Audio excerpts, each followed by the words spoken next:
The situation is really, really dire here at the border. To give you an idea, I arrived yesterday and there were about half of the people that we can see now. There's more and more people coming through the border. Behind me, you can see being set up some humanitarian help, very scarce at the moment. There's one point where refugees can get some food.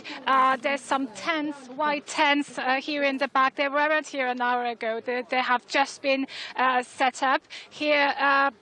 Hundreds of people who are here. I can show you a little bit around people arriving. There's police cars. There's also ambulances here. And I'm turning just here opposite me, behind me. You have the border with Ukraine. And a lot of people are, blocked between the two borders in a kind of buffer zone. They have passed the Ukraine border. They're still waiting for their entrance to be processed by Polish border guards. Once they come through, the Polish government has organized buses which carry them to emergency shelters. Schools in the area have been requisitioned.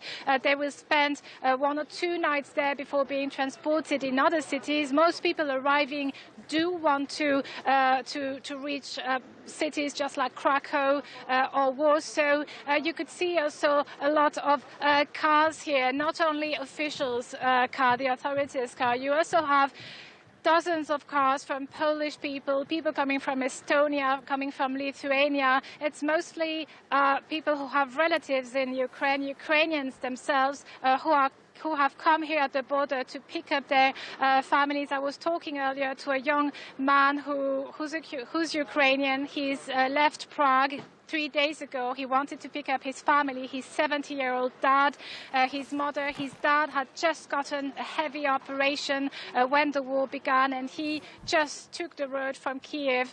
He's been waiting at the border for 4 days, sleeping in the car. And those of the refugees who are lucky enough to be in a car, they wait for a long time. But let's not forget that there's also thousands of people who are just hoping to cross the border, and they're just by foot. To give you an idea, there's 70 kilometers from the border behind me. You have the city of Lviv. It's not so far, but there's a traffic jam of 60 kilometers on that road leading to the Polish border. People waiting for days to, just to drive this very small amount of road, if you will. So a very, very dire situation here indeed.